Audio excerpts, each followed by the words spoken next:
Hold on a second. I got to open up the door for Stephen Pearcy. Hold on.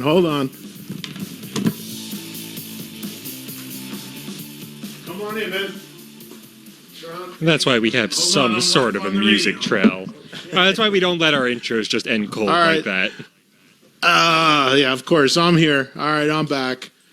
Stephen Pearcy just walked in. It's always a challenge finding my place here, but he found it. He's good. You want to sit down now, or you want to take 10 minutes, and I can get you at the top of the hour? Top of the hour. You want to wait 10 minutes? Sure. All right. Well, I don't know what I'm going to do. I was planning on having you on. You're here. Sit down. All right. Hold on. We're going to get Stephen on headset. Hold on. Let's get you going. Yeah, let's go. Why not jump into it? You're here. Hold on. Joel, let's hear Stephen's mic. How's he sound? Yo. Is he good? Yep, he's good. I don't. Okay. All right, perfect. As long as you can hear yourself. Yeah, no, we're good. How are you, bro? Fancy. Good. Are we on the air? We're live on the air right now. Oh, shithouse mouse. Okay. I'm glad you found the place. It's a little challenging to find, I know. It's a groovy pad. I had Steve Stevens here, and he was walking around lost in the complex like you were. Dressed in black. Of course, he had his hair all up. He was walking around my pool. I was running around. Well, you know, Steve's got that hair. Right. You can't miss that. Right. So, how you liking being here in Vegas? It's a beautiful thing. You like living here? It's more my speed. And should I say, there's a certain directive when you're doing business, right? In which I like to do some of. Yeah. People don't know, but it's better here. I love it here. The weather's a little wacky, but enough of that. Well, it could be a little windy at times, and it'd be windy, sunny, rainy. Yeah. It's all good. Yeah. You know. You just played L.A. and you just played the Rainbow 50th. So as you called it, the Rainbow. It was a fun. Where Krell was invented. It was fun. It was nuts. Fucking crazy. Crazy beyond crazy. Yeah. Like, there was a line down Sunset for blocks. Yeah. And I saw what you did, which was the smartest thing you could possibly do, because you came in just before you played, and you came off that stage, and you got right out of the car and got out of there, because there was really no place to hang or nothing. No. Yeah. I mean, I had to have some friends there just to make room backstage. Right. It's like, come on.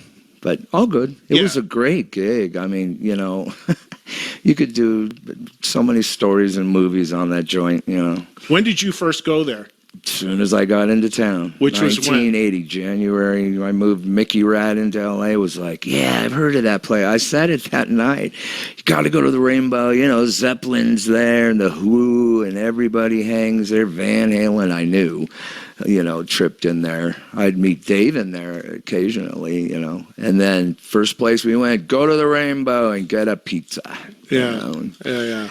And then it became, we paid mortgage there like everybody else, or whatever we could back then. Would you walk in there and actually see Van Halen and Zeppelin in there? No, not Zeppelin. That I'm sure they tripped in there in the 70s, but I didn't know about it until literally, moving there. Right. But then I knew the VH guys, so I'd meet, see Dave in there occasionally. And we'd, be in there till like 4 a.m. There is one funny story of me at that joint in my book that I didn't even remember until somebody told me about me and Dave and Ozzy in the back kitchen area. Yeah. Just talking it up, but we weren't getting loaded or nothing. We were talking about fucking clothes. Oh, really? Is that right? Yeah, and I'm like, well, that's different. You get those three dummies together. People would think seeing the three of you guys at that time. Yeah, just God like doping it up or whatever. And no, we're talking about fucking spandex or something.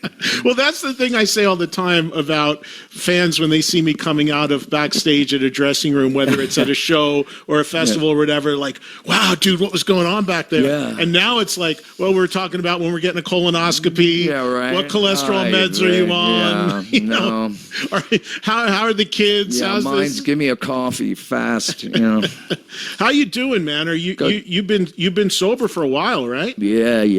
It's all good. You're good. It's with all that? good. Oh yeah, sure. Good. Life is good. Get through some. There's a couple of hurdles to get through, and life's dandy. And how is your health? Great. It's hanging in there. No Copacetic, issues. thank you. I actually love doing those cameo things because I meet a lot of people who are going through some, cancer things in this, and I chat with them, so it's kind of cool. Give support here and there. My gig is kind of remissional. It's just monitoring me. Right. My health, and that's it. That's fine. What exactly? Where was your cancer? What exactly did you have? Liver. Liver. Yeah. And they've got a handle on it now. Mm-hmm. Oh, that's great. Yeah, lucky. Yeah. That's great to hear. Yeah, but it's my whole point is pre-med, know stuff. Get yourself checked, and if you got hepatitis, you better get checked even more. And get rid of that, and because that'll lead to something bad. When I'm looking, you're sitting here next to me in shorts. Yeah, look at my knees. And I'm looking at your knees, dude. Yeah, I'm a warrior, man. I'll tell you, shit. That's the way it works. I don't know. Tell me about that, man. Did you have replacement, or what did you do? No, this one was replaced, the left one. The right one, I chose not to because whatever. That was that one where I took that fall, at that gig, some outdoor gig festival. I lost this kneecap. It kind of just imploded, actually. And then from, walking around and one not supporting the other knee blew out, and I actually went out there, and I'm the kind of guy, I'm going to play no matter what, but it didn't work well. It didn't come out well because I had to deal with the pain and shit, and it wasn't cool because I was all boozing it up and... Well, that's when those scary videos came out. But that, we were all worried about you. Yeah, all good. But I mean, that's what happens. I mean, shit, the show must go on. That's my motto. I mean, back in the day, we would do, 25 shows in a row. I think we one time did, I don't know what it was. I think I told her. And it didn't matter if you were sick or broken ankle, Robin would go out there and play. Robin's eye got poked out one day. He went out there and just wore a pirate thing. I get sick, we just go out. Bob is like, so I just learned to, always play. But it can kick you in the ass if you, don't monitor yourself. But your knees going like that, both of them, is that from the years of being on stage, or were you doing other stuff? Just abusing myself, Because abuse ourselves. Get it? One of the lyric of a song. I just got that. Yeah, because somebody like David Lee Roth, he has a lot of issues with his back, his neck. Well, he said he was jumping off rises and shit. You never did stuff like that. I tried. I think everybody kind of emulated Dave to some extent. Hey, let me jump off of that. Let me jump off. I did. I did wacky shit like have the trust come down right on me. I remember huge that 2-ton trust. And that was kind of stupid, but I did it, and I would let it carry me up and then see how far I can drop.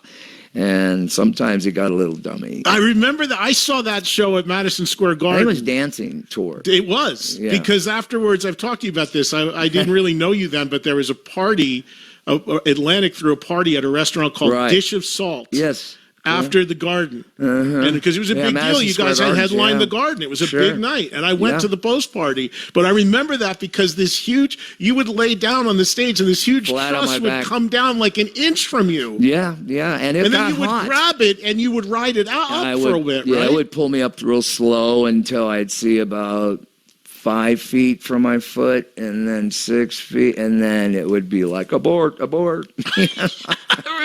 And you had to land a certain way too. You couldn't land just, you'd have to kind of land in an angle so you can cushion your, whatever. It got dummy, but we were too partied out, so you got to be careful. I mean, we were dangerous out there. I would just think that move alone for a whole tour is the reason why your legs are all cut up there, man. Put it this way: I told somebody the other day, war injuries. Well, I've had tailbones, ribs, tibia, I've busted up out there. I think everybody has. And then every singer on the planet falls off the stage once in a while, or once in their life, It's Yeah. a deja vu, actually. Vince just did it. I just saw you posted a picture with Vince. You Yeah. were out the other day. Yeah, and, Vinny looking good. Vin looks good. Yeah, Vin Vince looks looked good. good. People Ready are to real go. concerned. He seemed like he looks like he's in good spirits and ready to. Yeah, we had a little chat, and it was cool, man. Always cool to see the Bordello brother there. He was good. You can't. Obviously, you're not going to be able to talk about what that photo was for. No. But you and I know, and you'll be Yeah. people will be able to see that soon. Oh, it's way cool. Mutual friend of ours doing something, and Yeah, so many good people, crazy people involved in that. It's fun. yeah, and Vince used to live here in Vegas for a long time. Doesn't Yeah. anymore, but obviously came into town to do that. So. Yeah. But if you're Good not to see him. If you're not sure, we're talking about a picture with Vince Neil and Steven and Flava Flav, who also Flava lives here in Flav. Vegas, and he'll be able to tell you what that's about and what it's for at a later date. But I'm happy. We're going to talk about a lot of stuff. Yeah. But I got to hit on my top of the hour, and we'll get into it. But most importantly, I'm happy you're healthy, bro. Yes, thank you. Because that's the most important thing. And you talk about the importance of getting screened. I just had Dave Menichetti on here last week, and Dave's fighting prostate cancer. Wow. And, Yeah, it's pretty med with guys like us, especially if you beat yourself up, and you're boozing. It's cool then, but you don't know really the toll it takes on you. And Yeah. even somebody now, it could be a fan or a friend or whatever, you abuse yourself, tighten your belt. Yeah. Well, it's good. It's an important message, and Dave put that out there Sure. too, because he got screened, and thankfully he's okay, and he's doing better, and he's got some treatment. He's got prostate cancer, so it's he's got terrible. some treatment ahead of him and some stuff he's got to get through. But they caught it early because he was screened, and he's going to be good. And most importantly, when we get to be older, nothing more important than having our health. Well, sure, and in our occupation, a lot of us are very fortunate to be around, So respect your brethren, Yeah. Hey, we got to do our top of the hour. We got another bunch of time coming up with Stephen Pearcy. We'll let you say hello to him as well. Yo. We'll come right back. A lot to get into with Stephen. Solo record, solo tour, Tighten your Ratt belts. stuff, whatever it is. We'll get into it next on Trunk Nation.